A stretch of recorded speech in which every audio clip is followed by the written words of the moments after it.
ನೋಡಿ ಸರ್, ಯಾವ ರೀತಿ ದೌರ್ಜನ್ಯ ಮಾಡಿದ್ದಾರೆ ಅಂತ ನೋಡಿ ಸರ್. ಏನು ಬರೀ ಅವತ್ತು ಶಬ್ದಗಳಿಂದ ಬೈತಾರೆ ನಮ್ಮನ್ನ ಮನೆ ಮಾಡೋದು. ನಾವೆಂತ ಒಳ್ಳೆ ನಾವೇನು ಕೊನೆ ಮಾಡಿ ಬಂದಿದ್ದೀವಿ, ಇಲ್ಲಾಂದ್ರೆ ವಿಡಿಯೋ ಮಾಡೋದಕ್ಕಿಂತ ಮುಂಚೆ ಹಂಗೆ ಅಂತೆಲ್ಲ ಮಾತಾಡ್ತಾರೆ. ಮುಂಚೆನೇ ಮಾಡೋದು ವಿಡಿಯೋ ಮಾಡೋದು ಸ್ಟಾರ್ಟ್ ಮಾಡಿದ್ರೆ ಏನು ಮಾತಾಡೋದು ಸುಮ್ಮನೆ ಆಗ್ತಾರೆ. ಎಂಗೇಜ್ ಮಾಡ್ತೇವೆ ಇದು ಬ್ಲಾಕ್ ಮಾಡಿದೆ. ಹೆಂಗ್ ಬರೋದು ನಮ್ಮ ಮನೆಗೆ? ಆಯ್ತು, ನಾನು ಮಾತಾಡ್ತೀನಿ.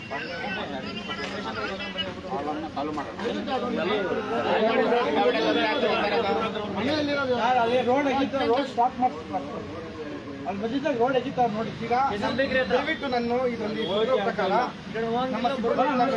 ನಿಂತ್ಕೊಂಡು ನಮ್ಮ ಗ್ರಾಮದ ಸಮಸ್ಯೆನ ಬಗೆಹರಿಸ್ಕೊಟ್ಬಿಟ್ರೆ ಆಮೇಲೆ ಬೇಕಾದ್ರೆ ನಾವು ಕೂಲಂಕುಷವಾಗಿ ಎಲ್ಲರೂ ಕೂತ್ಕೊಂಡು ಮಾತಾಡ್ತಾರೆ.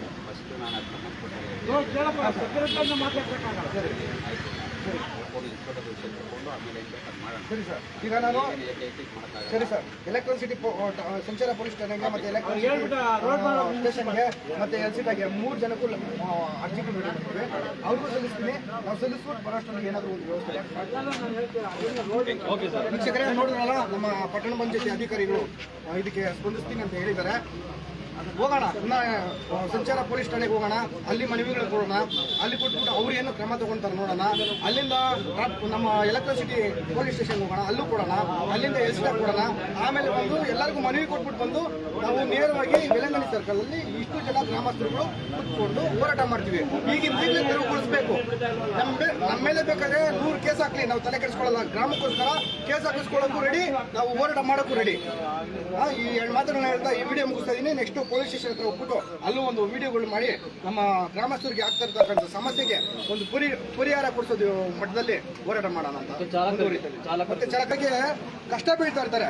ರಾತ್ರಿ ಹಗಲು ಅಂದಿರ ಹೆಂಡತಿ ಮಕ್ಕಳನ್ನ ಮನೇಲಿ ಬಿಟ್ಟು ಆಟೋ ಬಾಡಿಗೆಗೋ ಮತ್ತೊಂದು ಲೋನ್ ಕಟ್ಕೊಂಡು ಅವ್ರು ಕಷ್ಟ ಬೀಳ್ತಾ ಇರ್ತಾರೆ. ಅಂತವ್ರು ನೋಡಿ, ಮಾತಾಡಿ.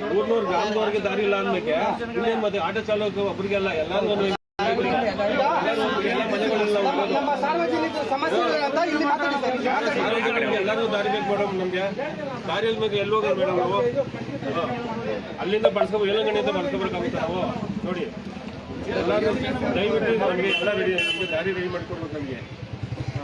ನಮ್ಮ ಎಲೆಕ್ಟ್ರಿಸಿಟಿಯಲ್ಲಿ ಈ ರಸ್ತೆನ ಬದಲಾವಣೆ ಮಾಡಿರೋದ್ರಿಂದ ಎಷ್ಟೋ ಸಾರ್ವಜನಿಕರಿಗೆ, ಎಷ್ಟೋ ಚಾಲಕರಿಗೆ ತುಂಬ ನಷ್ಟ ಆಗ್ತಾ ಇದೆ, ತುಂಬ ಕಷ್ಟ ಆಗ್ತಾ ಇದೆ. ಮತ್ತು ಸ್ಕೂಲ್ ಮಕ್ಕಳು ಮತ್ತು ಈ ಸ್ವಿಗ್ಗಿ ಜೊಮ್ಯಾಟೊ ಮಾಡ್ಕೊಂಡು ಪಾಪ ಅವರು ಹೊಟ್ಟೆಪಾಡಿಗೋಸ್ಕರ ರಾತ್ರಿ ಅಂದಿರ, ಹಗಲಂದಿರ, ಮಳೆ ಅಂದಿರ, ಗಾಳಿ ಅಂದಿರ ಅವರು ಕೆಲಸ ಮಾಡ್ತಾ ಇರ್ತಾರೆ. ಅಂಥವ್ರಿಗೂ ಸಖತ್ ಸಮಸ್ಯೆ ಆಗ್ಬಿಟ್ಟಿದೆ.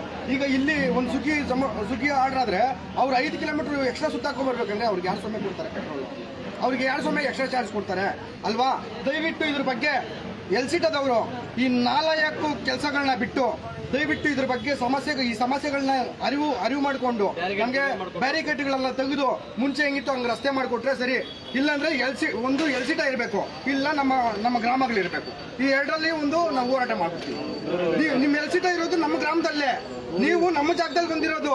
ನೀವು ಮೊನ್ನೆ ಏನೋ 30 ವರ್ಷದಿಂದ ಬಂದು ನಮ್ಮ ಜಾಗಗಳಲ್ಲಿ ನೀವು ವಾಸ ಇರೋದು, ಆಯ್ತಾ?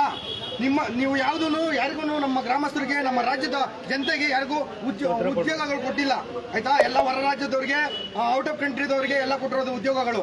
ಇಲ್ಲಿ ನಮ್ಮಂಥವ್ರು ಏನು ಡಿಪ್ಲೊಮೊ ಮತ್ತೆ ಭ್ರಷ್ಟರು, ನೀಚರು ಈ ನಮ್ಮ ರಾಜ್ಯದಲ್ಲಿ ಇರಬಾರ್ದು. ನೀವಿದ್ರು ಒಂದೇ, ಇದ್ರು ಒಂದೇ. ನಿಮ್ಮಿಂದ ಯಾವ್ದು ಸೌಲಭ್ಯಗಳು ನಮಗೆ ಬರ್ತಾ ಇಲ್ಲ ಸ್ವಾಮಿ. ನಿಮ್ಮಿಂದ ನಮ್ಗೆ ಯಾವ್ದು ಸೌಲಭ್ಯಗಳು ತಗೊಂಬಂದು ನಮ್ಮ ಗ್ರಾಮಗಳಲ್ಲಿ ಹಾಕೊಂಡು ನಾವು ಅಭಿವೃದ್ಧಿಗೊಳಿಸ್ಕೊಂತ ಇಲ್ಲ. ಇನ್ನು ನಮ್ಮ ತೆರಿಗೆ ಹಣಗಳನ್ನ ನೀವು ತಿಂತಾ ಇದ್ದೀರಾ, ನಮ್ಮ ತೆರಿಗೆ ಹಣಗಳನ್ನ ನೀವು ಲೂಟಿ ಮಾಡ್ತಾ ಇದ್ದೀರಾ. ಹಂಗಾಗಿ ಈಗ ಏನಾಯ್ತು ಇದ್ರ ಬಗ್ಗೆ ನಾನು ಹೋರಾಟ ಮಾಡ್ತೀನಿ. ಆಮೇಲೆ ನಿಮ್ಮ ವ್ಯಾಪ್ತಿಗೆ ಬರ್ದಿರೋಂಥ ಜಾಗಗಳನ್ನ, ಸುಮಾರು ಸರ್ವೆ ನಂಬರ್ಗಳನ್ನ, ಸರ್ಕಾರಿ ಜಾಗಗಳನ್ನ ನೀವು ಒತ್ತುವರಿ ಮಾಡ್ಕೊಂಡಿದ್ದೀರಾ. ಇದ್ರ ಬಗ್ಗೆನೂ ನಾನು ಹೋರಾಟ ಮಾಡ್ತೀನಿ. ಅಕ್ರಮವಾಗಿ ಖಾತೆಗಳು ಮಾಡಿದ್ದೀರಾ, ಇದ್ರ ಬಗ್ಗೆನೂ ನಾನು ಹೋರಾಟ ಮಾಡ್ತೀನಿ. ಈ ಎಲ್ಸಿಟದವರು ನಮಗೆ ಇದನ್ನು ಬಗೆಹರಿಸ್ಕೊಡ್ಲಿಲ್ಲ ಅಂದರೆ ನಾನು ಇಡೀ ಎಲ್ಸಿಟದವರು ಮಾಡಿರೋ ಅನ್ಯಾಯ, ಅಕ್ರಮಗಳು, ಹಗರಣಗಳನ್ನ ನಾನು ಬೀದಿಗೆ ಎಳೆದು ನಿಮ್ಮನ್ನ 3 ಕಾಸು ಹರಾಜಾಕಿ ನಿಮ್ಮನ್ನ ಈ ರಾಜ್ಯದಿಂದ ಹೊರಗಡೆ ಹಾಕೋ ಅಂತ ನಿಟ್ಟಿನಲ್ಲಿ ಹೋರಾಟ ಮಾಡ್ತೀನಿ. ನೋಡೇ ಬಿಡೋಣ. ವೀಕ್ಷಕರೇ ಏನಾದರೂ ಮಾತಾಡ್ತೀರಪ್ಪ? ಬನ್ನಿ ನಮ್ಮ ಎಲೆಕ್ಟ್ರಿಸಿಟಿ ಸಂಚಾರ ಪೊಲೀಸ್ ಠಾಣೆಗೆ ಹೋಗೋಣ. ಹಿಂಗೆ ಲೈವ್ ಓಡ್ತಾ ಇರುತ್ತೆ ನೇರವಾಗಿ. ನಾವು ಇಷ್ಟು ದಿನ ಯಾವ ರಸ್ತೆಯಲ್ಲಿ ಹೋಗ್ತಾ ಇದ್ವೋ ಅದೇ ರಸ್ತೆಯಲ್ಲಿ ಎಲ್ಲ ಆಟೋ ಚಾಲಕರು ಮತ್ತೆ ಗ್ರಾಮಸ್ಥರುಗಳು ಅದೇ ರಸ್ತೆಯಲ್ಲೇ ಹೋಗ್ತಾ ಇದೀವಿ. ಅದು ನಮ್ಮನ್ನ ಯಾರು ತಡೀತಾರೆ, ಯಾರು ಅಡ್ಡ ಹಾಕ್ತಾರೆ ಇವತ್ತಿನ ದಿವಸ ನೋಡೇ ಬಿಡೋಣ. ಬನ್ನಿ.